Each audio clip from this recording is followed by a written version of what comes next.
बिस्मिल्लाहिर्रहमानिर्रहीम। अस्सलाम वालेकुम। कैसे हैं आप सब जी। आज मैं बना रही हूँ कद्दू गोश्त। इसके लिए गोश्त लिया है मैंने 1 किलो और 1.5 किलो तकरीबन कद्दू है।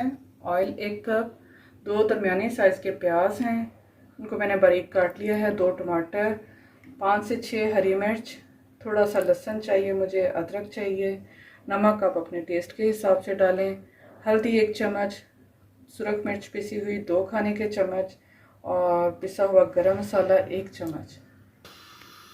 जी अब बनाना शुरू करेंगे। सबसे पहले मैं एक देगची में डालूंगी ऑयल कुकिंग और इसके साथ ही प्याज और लहसुन।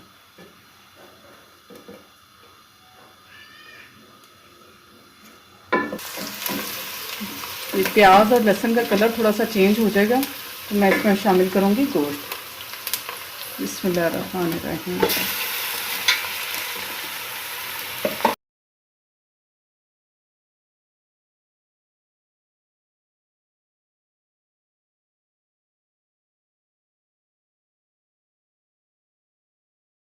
भून लिया, इसके साथ प्याज और लहसुन के साथ कभी कलर चेंज हो चुका है। अब मैंने जो इसमें टमाटर और हरी मिर्च और अदरक था उससे मैंने ब्लेंड कर लिया अच्छी तरह, वो मैं इसमें शामिल कर दूँगी। और इसके साथ ही सुरख मिर्च, हल्दी, नमक को शामिल करके इसे अच्छी तरह मिक्स करेंगे। और मिक्स करने के बाद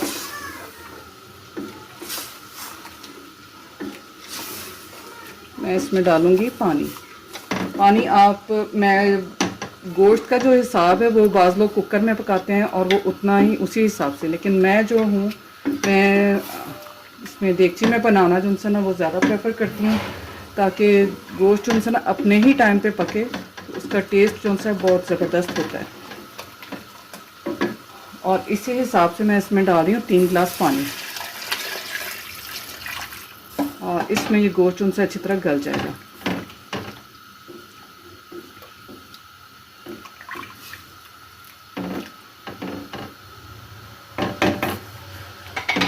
अब इसे ढाँप के पकने के लिए रख देंगे दरमियानी आंच पे।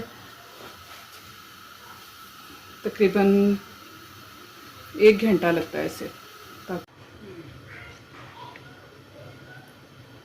जी कद्दू को मैंने छील के तो काट लिया था ऐसे, देखें बहुत ही नरम बड़ा ज़बरदस्त कद्दू हमें मिला है आज मार्केट से और इसमें बीज बिल्कुल भी नहीं है।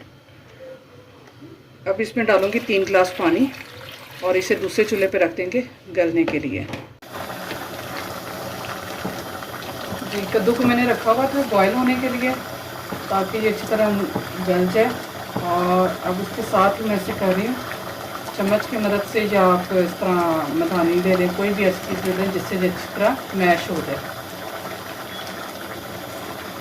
3 गिलास मैंने इसमें पानी डाला था और उसी पानी में, और कुछ इसका अपना पानी होता है सब्ज़ी का, उसमें ये अच्छी तरह गल चुका है और इससे मैं मैश कर लेती हूँ। ये गोश्त भी गल चुका है और पानी भी इसका खुश्क हो चुका है तकरीबन। इसे मज़ीद 5 से 7 मिनट के लिए भूनूंगी और फिर इसके बाद इसमें कद्दू शामिल करते हैं।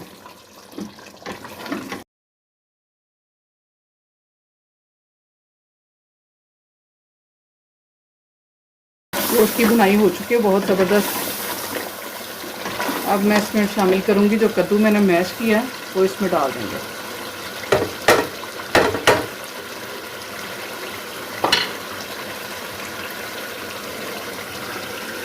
बिस्मिल्लाह।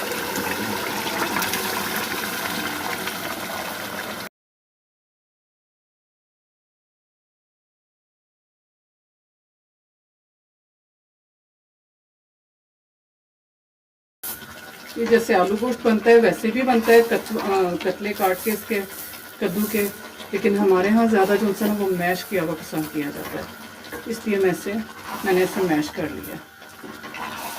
अब 5 से 7 मिनट के लिए इसे पकने देंगे गोश्त के साथ ताकि इसमें मसाला जो है सारा चला जाए, शामिल हो जाए। अच्छी तरह मिक्स करने के बाद अब मैं इसमें शामिल करूँगी पिसा हुआ गरम मसाला 1 चम्मच वो मैंने लिया था। ठीक है,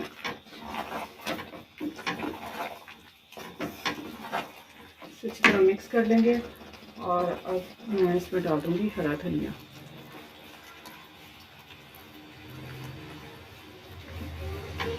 चूल्हा कर देंगे बंद अब। बिस्मिल्लाहिर्रहमानिर्रहीम।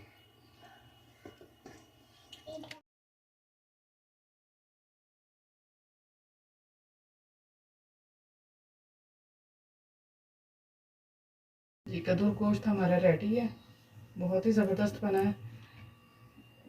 इसमें थोड़ी सी नमक मिर्च जो सी है वो ज़रा तेज़ ही डालनी पड़ती है क्योंकि इसकी कुदरती मिठास होती है कद्दू की अपनी, तो इसलिए ज़रा ये करारा ही अच्छा लगता है, मज़े का लगता है, स्पाइसी होना चाहिए। ये अपना बहुत सा ख्याल रखें, दुआ में याद रखें। ओके, अल्लाह हाफ़िज़।